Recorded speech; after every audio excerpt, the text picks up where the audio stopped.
আসসালামু আলাইকুম রহমতুল্লাহি ওবরকাতুহু। সম্মানিত দর্শক, ডক্টর মোহাম্মদ ইউনূস এবং তার সরকার শেখ হাসিনার সোনার ভাণ্ডারের সন্ধান পেয়েছেন। আমাদের দেশে সোনা বলতে যা বুঝায় এ খুবই দুষ্ট কথা। ঠিক সেই সোনা নয়, তিনি বা তার সরকার যে সন্ধান পেয়েছেন এটার ইংরেজি হলো গোল্ড, অর্নামেন্ট, রত্ন। তো সেই স্বর্ণ ভাণ্ডার তিনি পেয়ে গেছেন। শেখ হাসিনা যেখানে সোনা লুকিয়ে রেখেছেন বা গোপন রেখেছিলেন, ইনকাম ট্যাক্সের ফাইলে তিনি গোপন রেখেছিলেন।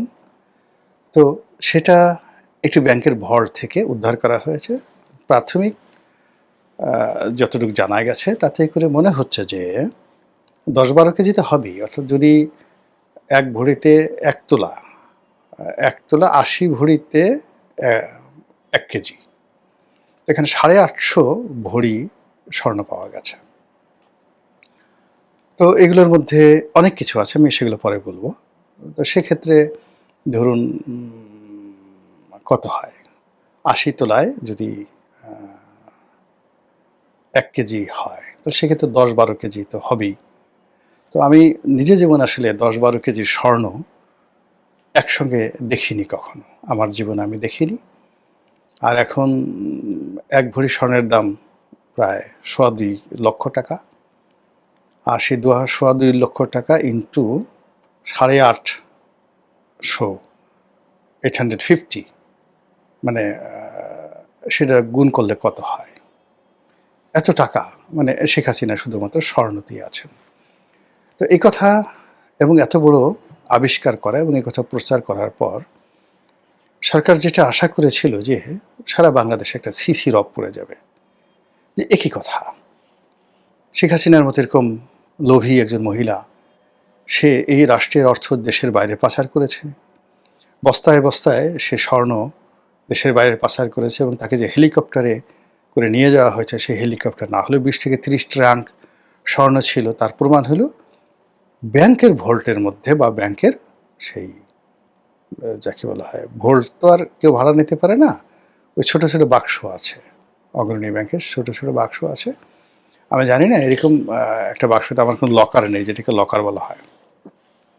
এই ব্যাংকের একটা লকারে আসলে কতটুকু স্বর্ণ রাখা যায়, কতগুলো দলিল রাখা যায়, তার নামে 2টো লকার বরাদ্দ ছিল। এই 2টো লকারের আকার কতটুকু, আয়তন কতটুকু, এবং সেখানে যে সকল জিনিস পাওয়া গেছে বলে বলা হচ্ছে, যেমন সেখানে একটা সোনার হরিণ পাওয়া গেছে। আবার সেই হরিণের বিভিন্ন অঙ্গ প্রত্যঙ্গ তামা দিয়ে জোড়া দেওয়া হয়েছে। তো চিন্তা করেন যে শেখ হাসিনার, তিনি যে পাগল, তার মাথায় যে কোনো বুদ্ধি নেই এবং তার যে কোনো রুচি নেই, এটা ওনার এই সোনার হরিণ দেখলে বোঝা যায়। তিনি স্বর্ণ দিয়ে হরিণ তৈরি করেছেন, সোনা দিয়ে হরিণ তৈরি করেছেন, সোনার হরিণ, কিন্তু সেই হরিণের হাত পায়ের যে বন্ধন এটা দিয়েছেন তামা দিয়ে। এ কাজ কেউ করে বলেন তো?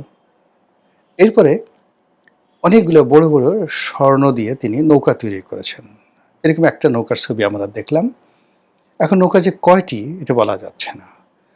তো এখন ওই যে নৌকা এবং হরিণ, এই হরিণটা কত বড় হরিণ, সাইজ কি?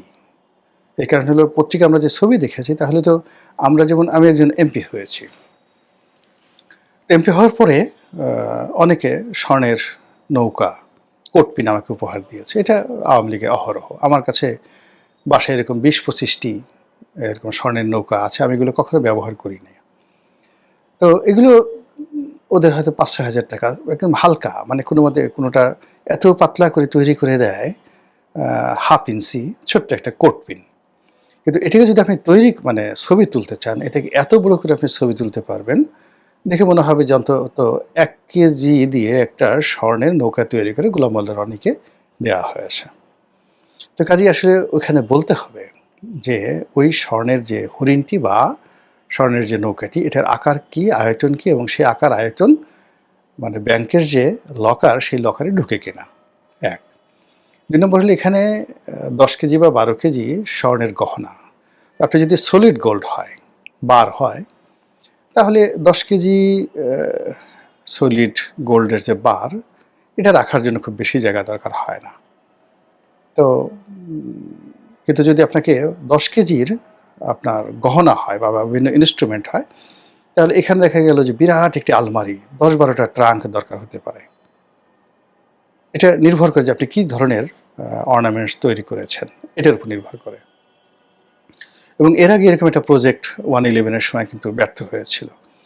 অর্থাৎ বলা হয়েছিল যে ব্রিফকেসে করে শেখ হাসিনাকে ঘুষ দিয়েছেন একজন ব্যবসায়ী 2 কোটি না কত কোটি টাকা বা 20 কোটি টাকা, এরকম একটা গল্প 111-এর সরকার ছড়ালো। তো পরবর্তীতে সবাই দেখলো যে ব্রিফকেসের কথা বলা হচ্ছে, সেই ব্রিফকেসে আসলে 2 কোটি বা 20 কোটি টাকা তো দূরের কথা, মানে তার 10 ভাগের 1 ভাগ টাকাও ওই ব্রিফকেসে ঢোকানো যায় না। যদি এখন 1000 টাকার নোট হয়েছে, কিন্তু 11-এর সময় যে সময়ের কথা বলা হচ্ছে তখন সর্বোচ্চ নোট ছিল 500 টাকার নোট। তো 500 টাকার নোট হিসাবে যদি বান্ডেল করা হয়, তো সেক্ষেত্রে 20 কোটি টাকা যদি কাউকে ঘুষ দিতে হয়, তাহলে বিশাল বড় কয়েকটা ট্রাঙ্ক লাগে, এছাড়া সম্ভব না। ফলে কী হলো, এই যারা গল্প তৈরি করেছে, গল্প তৈরি করতে গিয়ে এরা প্রায় ফ্লপ করে। আমাদের দেশে যেটা হয় যে বিভিন্ন ধরেন গোয়েন্দা সংস্থাতে বেশিরভাগ ক্ষেত্রেই লোকজন বোকা, এরা এত যাকে বলে কতটা স্টুপিড, আপনি এগুলো মানে শার্লক হোমসের সেই বিখ্যাত দুনিয়া কাঁপানো যে গল্প, সেই দুনিয়া কাঁপানো গল্প, এবং তার যে শার্লক হোমসের যে অ্যাসিস্ট্যান্ট ছিলেন ডক্টর ওয়াটসন সম্ভবত, তা চিন্তা করেন যে শার্লক হোমস দুনিয়ার এত বড় গোয়েন্দা এবং তার চিফ মানে অফিসার, প্রধান ব্যক্তি, তো তার বুদ্ধি কোন পর্যায়ে ছিল। তিনি যে গল্পটা করছেন সেটা বলা হয় যে পৃথিবীর সর্বকালের সেরা কৌতুক। তো তার একটা গোয়েন্দা তথ্য উদ্ধার করার জন্য, গোয়েন্দা কর্ম করার জন্য কোথাও গেছেন, মাঠের মধ্যে শুয়ে আছেন। তো মাঠের মধ্যে শুয়ে থাকার পরে গভীর রাত্রে ঘুম ভেঙে গেছে। ঘুম ভেঙার পরে শার্লক হোমস দেখলেন যে তিনি অবাক হয়ে গেলেন। তো পাশে তার সহকারী ডক্টর ওয়াটসন তাকে ডাকলেন, বললেন যে উপরের দিকে তাকাও। তো উনি উপরের দিকে তাকালেন, চিতিয়ে শুয়েছিলেন, তাকালেন। জি স্যার, তাকিয়েছি। কিছু দেখতে পাচ্ছ? বলে হ্যাঁ দেখতে পাচ্ছি। কি দেখতে পাচ্ছ? আকাশে আজকে অনেক সুন্দর একটা চাঁদ উঠেছে, গভীর রাত্রি, এবং ঠিক মধ্য গগনে চাঁদ আছে, তার পাশে বেশ কয়েকটি তারকা আছে, অতটা উজ্জ্বল নয় কিন্তু বোঝা যাচ্ছে। তো শার্লক হোমস রাগ হয়ে গেলেন যে তুমি আকাশের তারকা দেখছো, চাঁদ দেখছো, কিন্তু আমরা যখন ঘুমাতে গিয়েছিলাম আমাদের মাথার উপরে যে একটা তাঁবু ছিল, আর আমরা যখন ঘুমিয়েছিলাম তখন চোর এসে আমাদের তাঁবুটা যে চুরি করে নিয়ে গেছে, এখন যে আমরা খোলা আকাশের নিচে, এটা কি দেখতে পাচ্ছ না? তো এই হলো গোয়েন্দাদের জ্ঞান বুদ্ধির সীমা পরিসীমা। তো এই সকল রাজনৈতিক প্রতিপক্ষকে দমন করার জন্য যে নাটকগুলো তৈরি করা হয়, ড্রামাগুলো তৈরি করা হয়, এই সকল ড্রামাগুলোই আসলে এই গোয়েন্দা সংস্থার লোকজন করে, এবং তারা সবসময় কাঁচা হাতে এই কাজগুলো করে। এরাই সেই রিচার্ড নিক্সনকে ডুবিয়েছে সেই ওয়াটারগেট কেলেঙ্কারির মাধ্যমে। বাংলাদেশে যে সকল মানে অপকর্ম হয়েছে, এই সমস্ত কিছুই সরকারের পতন হয়েছে কিন্তু গোয়েন্দাদের ব্যর্থতার কারণে। এখন এরকম শেখ হাসিনার এরকম সোনা গহনা নিয়ে যে সকল গল্পগুজব হচ্ছে, সে সমস্ত গল্পগুজব পাবলিককে বিশ্বাস করানো যাচ্ছে না। মানুষজন হাসাহাসি করছে, কিন্তু শেখ হাসিনা সাধারণ মানুষের মতো না, সে আরও দুষ্ট। তার যে আইকিউ লেভেল আপনার আমার মতো না। সে বলছে যে হ্যাঁ আমার সোনা, প্রথমে বলছে যে আমার কোনো সোনা গহনা নাই, আমার কোনো সোনা গহনা নাই, ওইগুলো ওর মধ্যে কেউ হয়তো ঢুকানো হয়েছে, ওইগুলো করাইল বস্তিতে দিয়ে দেওয়া হোক। পরে আবার উনি সাথে সাথে চিন্তা করলেন যে না, এই কথার সাথে আরও ভালো কথা আছে, সরকারকে বিব্রত করা যায়। কথা হলো যে আমি তো সাধারণ ফ্যামিলি থেকে আসিনি, আমার একটা পারিবারিক ঐতিহ্য আছে। তো এখানে এই দুটো ভোল্ট এত সালে ভাড়া করা হয়েছিল, ওর মধ্যে সেই তার শেখ কামালের স্ত্রী, শেখ জামালের স্ত্রী, তার মায়ের, তার নানার, তার দাদির সব বংশের গহনা আছে। তো সেই গহনা সে খুলতে যাবে কেন? সে গহনা আমি জীবিত আছি, চাবি আমার কাছে। তো এগুলো তো এই গহনা ভোল্ট ভাঙা মানে ডাকাতি। কেন তারা এই ডাকাতি তারা করতে গেল? এই ডাকাতি করতে যেতে হলে তো তাদের কোর্টের অনুমতি দরকার, আদালতের রায় দরকার। এইভাবে তিনি প্রশ্ন করলেন। তারপর তিনি বললেন যে আমার তো আরো গহনা ছিল, সুধা সদনে আমার গহনা ছিল, সেখানে হীরার গহনা ছিল, গণভবনে আমার গহনা ছিল, হীরার গহনা ছিল, আমি ওগুলো আনতে পারিনি, ওইগুলো ওখানে রয়েছিল, এগুলোতে লুট হয়েছে। আমি শুনছি যে ডক্টর মোহাম্মদ ইউনূসের মেয়েও নাকি ওখানে গিয়েছিল, ডক্টর ইউনূস নিজেও গিয়েছিল। আপনি বুঝতে পারেন যে দুষ্টামি কোন পর্যায়ের। ডক্টর মোহাম্মদ ইউনূস গণভবনে গেছে, গিয়ে শেখ হাসিনা হীরার গহনা নিয়ে গেছে, আর ডক্টর ইউনূসের মেয়েও সেখানে গিয়ে হীরার গহনা নিয়ে গেছে। এই কথা শেখ হাসিনা বলছে। তার দুষ্টমির লেভেলটা চিন্তা করেন যে কোন পর্যায়ে তিনি আছেন। ফলে আপনি মানে একজন লোককে ফাঁসি দিবেন, একজন লোককে ডলা দিবেন, কিন্তু সে আপনাকে সুশ্রুই দিচ্ছে, টিটকারি করছে, আপনার নাকের মধ্যে সেই নস্যি ঢুকাই দিচ্ছে, আপনার শরীরে যেখানে গুদগুদি উঠবে সেখানে গুঁতো দিচ্ছে। এখন শেখ হাসিনাকে আপনি যা কিছুই করছেন, জেল দিচ্ছেন, ফাঁস দিচ্ছেন, প্রায় সব জিনিসগুলো নিয়ে তিনি স্যাটায়ার করছেন। কই আপনি দেখবেন যে সে হাওয়া করে কাঁদছে, ওরে বাবা গো, ওরে মা গো, এখন আমার কি হবে গো, আমাকে উদ্ধার করো গো, মাপ চাই গো, আর না আর না। তা না করে সে সব কিছুতেই স্যাটায়ার করছে। এটা কিন্তু ভয়ঙ্কর, ভীষণ রকম ভয়ঙ্কর। যারা শেখ হাসিনাকে বিব্রত করতে যাচ্ছেন তাদের জন্য মারাত্মক একটি মানে দুঃসংবাদ যে এই কাজগুলো হচ্ছে। আর অন্যদিকে কাউন্টারলি এখন দেখা যাচ্ছে যে এই যে বাংলাদেশে শেখ হাসিনার স্বর্ণ উদ্ধার হয়েছে, এটা হয়তো বাংলাদেশের পত্রপত্রিকা সীমিত আকারে ছাপাচ্ছে বা বলছে।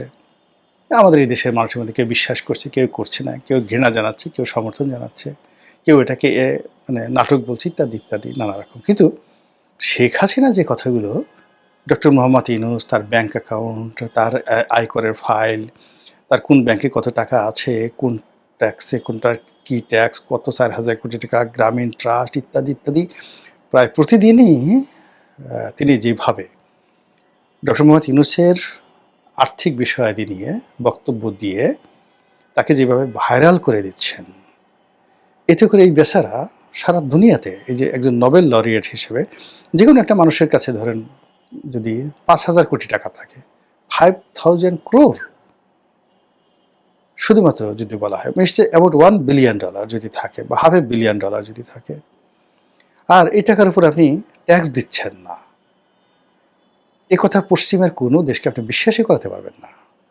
পশ্চিমাতে আপনি যত কিছু বলেন যে খোদার কসম, কোরআন শরীফ মাথায় দিয়ে আমি বলছি, আমি ইত্যাদি ইত্যাদি সব কিছু মানে যত যুক্তি বলেন না কেন, ইউরোপ আমেরিকার কোনো মানুষকে আপনি ট্যাক্স দিচ্ছেন না, এটা বিশ্বাসই করাতে পারবেন না। ও রাষ্ট্রগুলো চলে ট্যাক্স দিয়ে।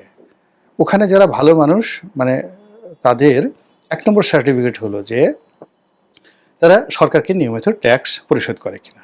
আর ও সকল দেশে, পশ্চিমা দেশে 1 নম্বর ক্রিমিনাল সে হলো যে ট্যাক্স দেয় না। আপনি চুরি করেন, ডাকাতি করেন, বাটপারি করেন, শেয়ার মার্কেট লুট করেন, কিন্তু আপনি ট্যাক্স দিচ্ছেন, you are very good man.